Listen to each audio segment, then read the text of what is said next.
নমস্কার, আমি সুভাশিস আর আপনি দেখছেন আপনার প্রিয় চ্যানেল অজানা সাকসেস।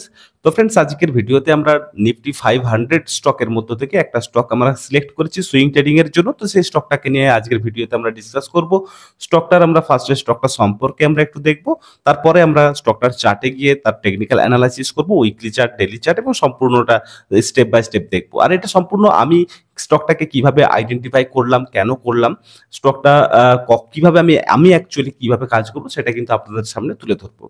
আর তার আগে একটা জিনিস বলে রাখি, দেখুন একটা না মার্কেটে কিভাবে কাজ করতে হবে সেটার জন্য আপনাকে নিজস্ব একটা ফ্রেমওয়ার্ক কিন্তু তৈরি করতে হবে। কারণ কি, দেখুন একটি ফ্রেমওয়ার্কে হয়তো আমি কাজ করব, আমার হয়তো ভালো কাজ হবে, বাট আপনার হয়তো সেভাবে কাজ হবে না। কিন্তু আপনাকে নিজস্ব তো একটা রাখতেই হবে, যেখানে আপনি নিজস্বভাবে একটা কাজ করতে পারবেন। তো চলুন বেশি দেরি না করে আমরা দেখে নেব স্টকটা সম্পর্কে। দেখুন এই স্টকটার নাম হলো পলিফ্লেক্স কর্পোরেশন। তো এবার আমরা স্টকটা সম্পর্কে যদি একটু দেখে নিই, যে স্টকটি একটি সেক্টর হলো, সেই স্টকটি সেক্টর হচ্ছে প্লাস্টিক প্রোডাক্টের একটি সেক্টরের স্টক। আর স্টকটার বর্তমান প্রাইস চলছে 1052 টাকা। স্টকটার মার্কেট ক্যাপ চলছে এখন 3303.11 CR।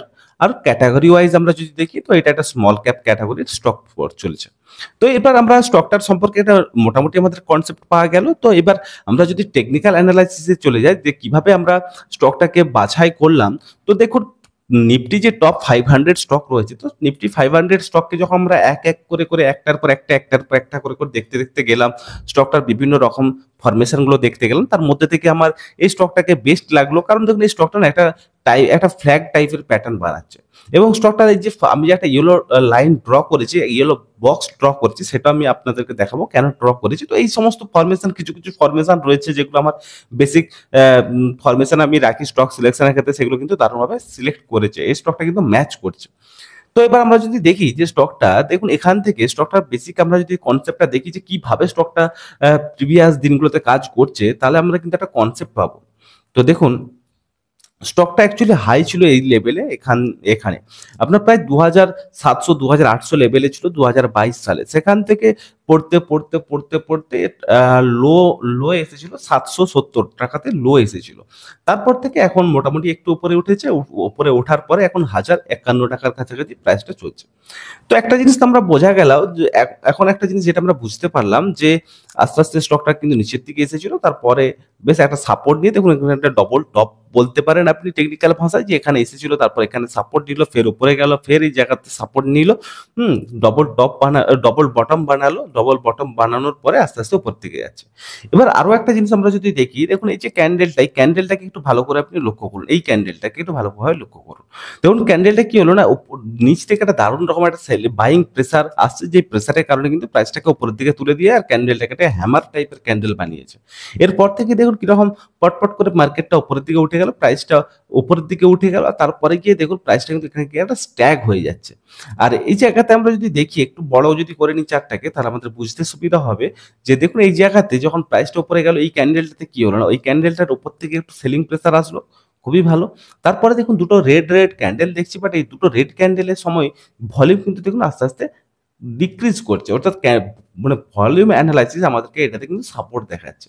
তারপরের দিনের যে ক্যান্ডেল, সেখানে দেখুন এখান থেকে ফের আবার একটা সাপোর্ট নিয়ে উপর দিকে যাওয়ার চেষ্টা করছে। তো এটা আমাদের উইকলি ক্ষেত্রে এটা ঘটলে, তো আমরা যদি ডেলিতে যাই, তো ডেলিতে গেলে আরো ক্লিয়ার আমরা জিনিসটাকে দেখতে পাবো। আর তার আগে যদি আমরা একটা জিনিস দেখি, দেখুন এই স্টকটার কিন্তু কোয়ার্টারলি যে রেজাল্ট দিয়ে অ্যানাউন্স হয়েছিল, সেটা কিন্তু দুর্দান্ত রেজাল্ট করেছিল। সেটা নর্মালি যেটা রেজাল্ট হয় তার থেকে কিন্তু 12.24% কিন্তু রেজাল্ট আপ দিয়েছিল, ঠিক আছে। তো সেই ক্ষেত্রে রেজাল্ট ভালো এসেছিল, ভালো আসার কারণে কিন্তু মার্কেট একটা ভালো রকম আপ দিয়েছিল। তো এখানে দেখুন আমি ইয়েলো একটা লাইন ড্র করেছি, একটা বক্স ড্র করেছি। কেন বক্সটা ড্র করেছি, দেখুন এই জায়গাতে কিন্তু একটা দারুণ রকম সাপোর্ট নিচ্ছে মার্কেটটা এই বক্সটার ভেতরে। তো এই জায়গাটাকে বোঝার চেষ্টা করব। দেখুন প্রিভিয়াস বার মার্কেটটা উঠে আসার পর, এখানটাতে আসার পর মার্কেটটা একটু পজ নিয়েছিল, একটু টাইম নিয়েছিল, মার্কেটটা উপরে হট করে উপরের দিকে যায়নি। এখানটাতে মার্কেটে একটু পজ নিয়েছিল, মার্কেট বোঝার চেষ্টা করছিল যে কি করবে, এখানে বায়ার আর সেলারের মধ্যে যুদ্ধ হয়েছিল। তারপর দেখুন এই জোনটাতে সাপোর্ট নিয়ে ফের মার্কেটে আস্তে আস্তে উপরে গেছিল।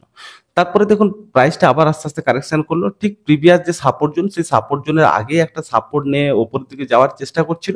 তার মধ্যেই দেখুন এই দুটো তিনটে ক্যান্ডেল এমন হলো ঝট করে নিচে চলে আসলো, আসার পর এই যে প্রিভিয়াস সাপোর্ট জোন, সেই সাপোর্ট নিয়ে ফের উপরের দিকে উঠে গেল।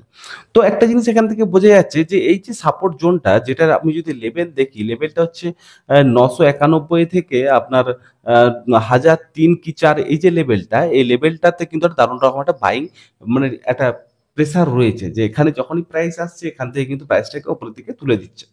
তো এবার সবথেকে যে বড় প্রশ্ন, যে আমি অ্যাকচুয়ালি কাজ কিভাবে করব এই স্টকটার সাথে? এই স্টকটার সাথে আমি অ্যাকচুয়ালি কাজ কিভাবে করব? তো দেখুন, আমি এখানে সবসময় একটা জিনিসকে মাথায় রাখবেন, যে যখন কোনো স্টকে কাজ করবেন না, একবারে একটা বড় কোয়ান্টিটি কখনো কেনাকাটা করবেন না। সবসময় সেটাকে পার্টে কেনার চেষ্টা করবেন। আমিও সেটাই করি। আমি সবসময় একটা পার্টে কেনার চেষ্টা করি। আর সম্পূর্ণ এই যে ভিডিওটা আপনাদের সামনে যে স্টকটার এনালাইসিসটাকে দেখাচ্ছি, এটাকে আপনি একটা না এডুকেশন পারপাস হিসাবেই ধরবেন। কারণ কি, এখানে কোনো রিকমেন্ডেশন নয়। কারণ দেখুন, কারো রিকমেন্ডেশন এর স্টক কিনে আপনি হয়তো বিশেষভাবে লং টার্মে ফায়দা নিতে পারবেন না। আপনাকে শিখতে হবে, আপনাকে জানতে হবে কোন স্টক কেন সিলেকশন হলো, কিভাবে কাজ করছে। আরেকটা জিনিস কি, আমি তো এখানে আপনাকে দেখিয়ে দিচ্ছি, বাট অ্যাকচুয়ালি রিয়েল লাইফে মানে সত্যি আমি যখন রিয়েল টাইমে যখন ট্রেডিংটা করব, তখন আমি অ্যাকচুয়ালি কোন জায়গাতে বাই করছি, কত লেভেলে করছি, নেক্সট কোন জায়গাতে অ্যাড করছি স্টকটা, সেটা কিন্তু জানতে হলে আমাদের হোয়াটসঅ্যাপ গ্রুপে জয়েন হতে হবে। সেটা সম্পূর্ণ ফ্রিতে। এই ভিডিওর ডেসক্রিপশনে কিন্তু একটা হোয়াটসঅ্যাপ গ্রুপের লিঙ্ক দেওয়া রয়েছে। তো আপনি যদি জয়েন না হয়ে থাকেন, জয়েন হয়ে যেতে পারেন। তো এবার দেখুন আমি কি করব। আমি যদি ধরুন আমার উদ্দেশ্য থাকে এই স্টকটাতে 10টা স্টক কেনার, তো আমি কি করব, ওটাকে 6+4 করে দেবো। তাহলে 6+4 যদি করি, তাহলে আমার টোটাল 10টা কেনা হয়ে যাবে। তো এবার আমি ব্যাপার হচ্ছে যে কোন জায়গায় 6টা কেনাকাটা করবো, কোন জায়গায় 4টে কেনাকাটা করবো। তো এই যে ইয়েলো যে জোনটা দেওয়া আছে, আমি ওয়েট করব মার্কেটটাকে এখানটাতে আসার জন্য। যদি মার্কেটটা এই লেভেলটাতে চলে আসে, তো আমি এই জোনটাতে আসার পরে আমি এখানটাতে কিন্তু 6টা স্টক কিনে নেব। 6টাকে আমি হয়তো এরকম কিনতে পারি 4+2 বা 3+3 এরকম কিনতে পারি। বাট আমার যদি টোটাল কেনার প্ল্যান থাকে 10টা, তো আমি এই জোনটার ভেতরে 6টা কিনবো। এবার কেন এখানে 6টা কিনবো? তার কারণ হচ্ছে আমার স্টপ লস থাকবে এই জায়গাতে 962 বা 900, আপনার হ্যাঁ 962 লেভেলে আমার স্টপ লস থাকবে। তো যদি আমার স্টপ লস 962 হয়, আমি যদি কেনাকাটা করি ধরুন আপনার 990 থেকে 995 লেভেলে, তাহলে কি আমার স্টপ লসটা কিন্তু অনেকটা ছোট্ট থাকবে, অনেকটা কম থাকবে। যদি বাই চান্স মার্কেট আমার বিপরীতে যায়, আমার অ্যানালাইসিসের বিপরীতে, তাহলে কিন্তু আমার একটা বড় লস হবে না, তাই না? তো আমি এখানে 6টা কিনে নেব। তারপরে আমি ওয়েট করব মার্কেটের বাইং প্রেসার, সেলিং প্রেসার কিরকম আসছে সেটাকে দেখে আমি আরো 6টা অ্যাড করব। তো এক্সাক্ট মার্কেটের রিয়েল টাইমে যখন মার্কেট চলবে, তখন সিচুয়েশনটা আলাদা থাকবে। তো তখন কোন জায়গাতে আরো 4টে আমি অ্যাড করব, সেটা কিন্তু আপনাকে অবশ্যই আমাদের হোয়াটসঅ্যাপ গ্রুপে জয়েন থাকতে হবে। নাহলে এই এখন তো মার্কেট বন্ধ। তো এই বন্ধ মার্কেটে কিন্তু বলা যাবে না যে বাকি যে 4টে সেটা কখন আমি কেনাকাটা করব। ওটা রিয়েল টাইমের উপর নির্ভর করবে, কোন জায়গাতে বাইং প্রেসার আসছে, কোন জায়গাতে সেলিং প্রেসার আসছে, সেটার উপর ডিপেন্ড করে আমরা আরো 4টে কেনাকাটা করব। তো অবশ্যই যদি আপনি আমাদের হোয়াটসঅ্যাপ গ্রুপে জয়েন না হয়ে থাকেন, তো অবশ্যই জয়েন হয়ে যাবেন সম্পূর্ণ ফ্রিতে। আর যদি ভিডিওটা ভালো লাগে, আপনি অবশ্যই কিন্তু হ্যাঁ, একটা জিনিস বলা হলো না আমার, যে স্টকটার টার্গেট আমি কতটা নিচ্ছি। স্টকটার টার্গেট আমি যেটা নিচ্ছি, স্টকটাকে প্রায় 1300 থেকে 1400 লেভেল পর্যন্ত যেতে দেখতে পাবো বলে আমার একটা আশা রয়েছে। তো এই টার্গেটটাকে আমরা রাখছি 1300 থেকে 1400। তারপরে সময়ের সাথে সাথে যত প্রাইসটা যদি উপরের দিকে যখন যাবে, তো আমরা সেটাকে অ্যানালাইসিস করতে থাকবো। যেখান থেকে অ্যাকচুয়ালি আমাদের উইকনেস দেখাবে, আমরা সেখান থেকে বেরিয়ে আসবো। এরকম না যে 1400 মানে 1400 যাবে। স্টক মার্কেট কারো কথাই চলে না। স্টক মার্কেটের উপর ভিত্তি করে আমাদেরকে কাজ করতে হবে। কারণ কি, আমরা স্টক মার্কেটে এসেছি, মার্কেট আমাদের কাছে আসেনি। তো আমাদেরকে দেখতে হবে মার্কেট কি করছে, সেটার উপর ভিত্তি করে কাজ করতে হবে। তো আর যদি আপনাদের অন্য কোনো স্টক নিয়ে অ্যানালাইসিস করার থাকে, সেটাকে আমাদের সাথে ডিসকাস করবে, আমাকে কমেন্টে জানাবেন। আর ভিডিওটা কেমন লাগলো অবশ্যই কমেন্টেও জানান। ভিডিওটা লাইক করুন, বন্ধুদের সাথে শেয়ার করে দিন। আর যদি চ্যানেলটাকে এখনো সাবস্ক্রাইব করা নেই, তাহলে অবশ্যই চ্যানেলটাকে সাবস্ক্রাইব করে দিন। তো চলুন, দেখা হচ্ছে পরবর্তী ভিডিওতে। হ্যাঁ, সকলে ভালো থাকুন, সুস্থ থাকুন।